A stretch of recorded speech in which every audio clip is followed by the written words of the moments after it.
Greetings. Let's talk about some basic ideas in probability. The first thing that I want to talk about is what is classical probability. Classical probability is the probability that most of us are probably familiar with. If we have an event or several events, every outcome that we're looking at has equal opportunity to happen. So if we roll a die in a board game, it has equal chances for any side of the die to land face up. This is assuming that your die is not made incorrectly, whether intentionally or unintentionally. So it has a uniform density. We call these things in mathematics events. So rolling a die in a game is an event. You could spill your coffee. That could be an event. So event is just something that is taking place that we want to talk about, the probability that something happens that makes that a successful outcome. When we say successful outcome, if you're looking at the probability of spilling your coffee, well, we may not think of spilling coffee as a success. When we talk about successful outcomes for the event, that would be a successful outcome for that event that we're looking at. So classic probability is looking at the total successful outcomes divided by the sample space. The sample space is all possible outcomes. When you walk down the hall and you're carrying coffee, you could not spill your coffee, you could spill your coffee, you could trip and fall and then spill your coffee. Those are all things that happen when we carry coffee around. So what do we have that's happening? That is the event that we're looking for. If we're looking for spilling the coffee, that's the event. So the number of times that we could spill our coffee out of all the possible ways is the probability of that. So sample space is all the possibilities, and success is just those ones that we're looking at. Another example, again with the die in a board game, if you need a 2 to get to the next space that is advantageous for you, rolling the 2 is the successful outcome. The number of all possible outcomes is 6 for a cube die. So we have 1 out of 6. 1 because there's only one 2 face on a die, and 6 as the sample space because there's 6 faces to a die. Probability does get more involved though. Look at this description here. Given two events C and D, if they are not mutually exclusive, and that means they're not going to be able to happen at the same time. With our die example, you can't roll a 2 and an odd number. That can't happen at the same time. Mutually exclusive, then the probability of C or D is given by the probability of C plus the probability of D minus the probability of C and D. And I want to talk about how this formula here really works. And this is a pretty classic example. If you create a circle, and we call that event C. And it's not mutually exclusive, which means it can happen at the same time as event D. So there is going to be some overlap. So the next one is event D here, and I have an overlap with C. The probability of C occurring is everything in this circle. The probability of D happening is everything in this circle. And the probability of C and D is going to be this intersection space here. Notice if we look at all the probabilities here for C, we have this much. And let me just kind of highlight this a little bit. This is all of this happening in here. And then when we look at the probability of D, that is going to be all of this happening in here. And notice that I've double shaded this. I've shaded it with the first color and the second color, so I've double counted this overlap. That's why we have to subtract out the probability of C and D happening at the same time. It's not to say that we are excluding the idea that C and D happened at the same time. we are subtracting this out because we've simply double counted it. Let's look at some probabilities, and we're going to use cards in this example. If I want to know what the probability of drawing a king out of a standard deck of cards, then this is going to be a classical probability.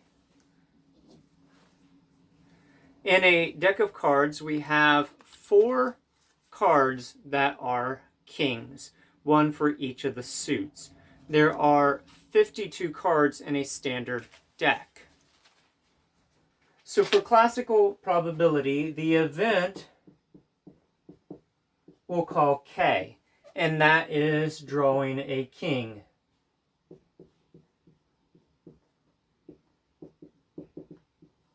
The sample space is the number of cards that we have.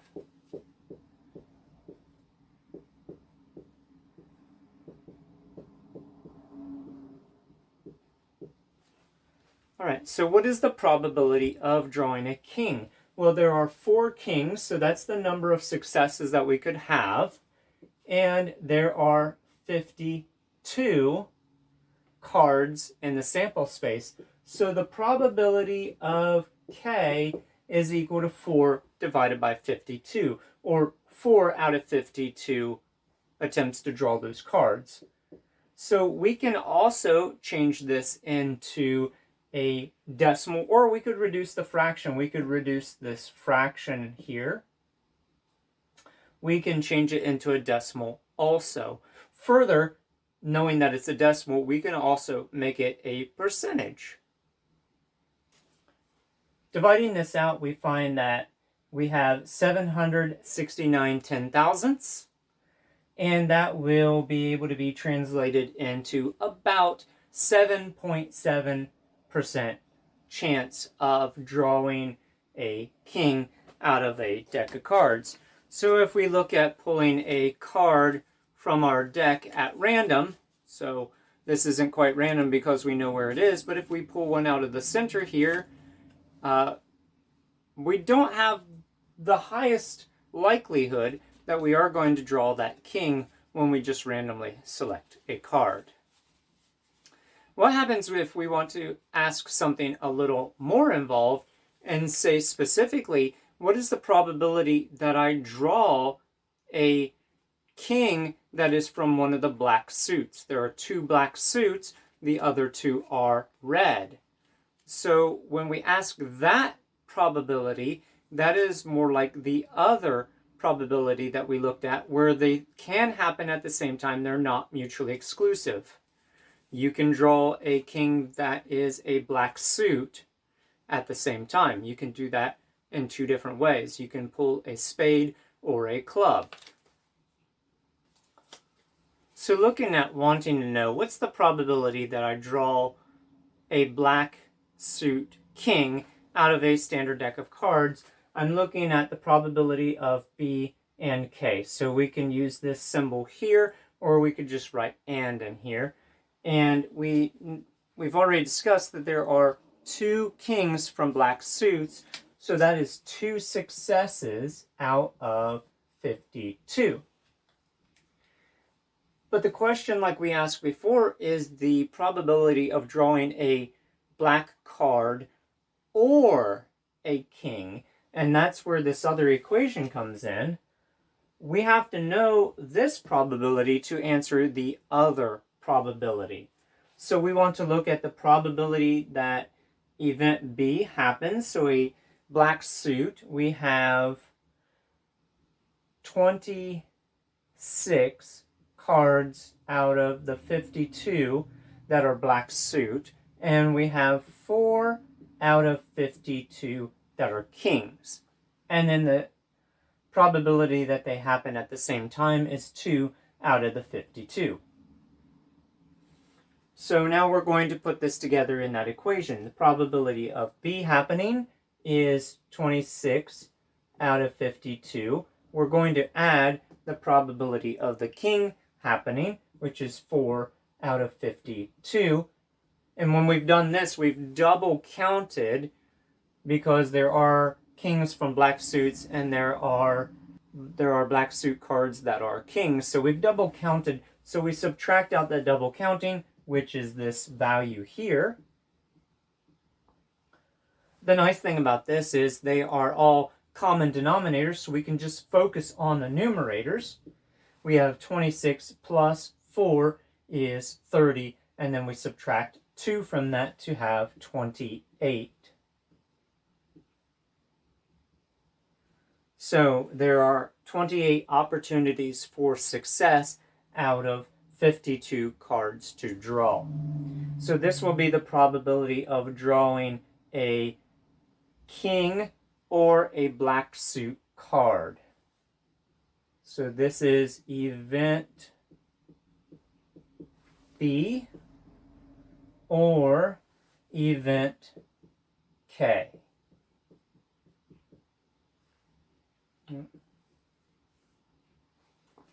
One last thing that I want to look at in this video is finding the probability of two events if they're independent. They don't have an effect on each other. We multiply those probabilities. So let's look at the idea of drawing a card and rolling a die. If I want to know the probability of rolling a 2 and drawing a king, what is that probability? Again, we are going to define our events. Event K, again, will be the probability of drawing, or it will be drawing a king.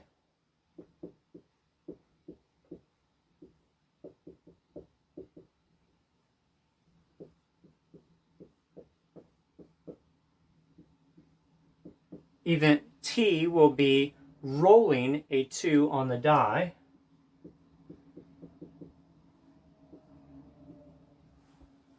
And then we simply multiply the two probabilities that we get to know the probability of them both occurring at the same time.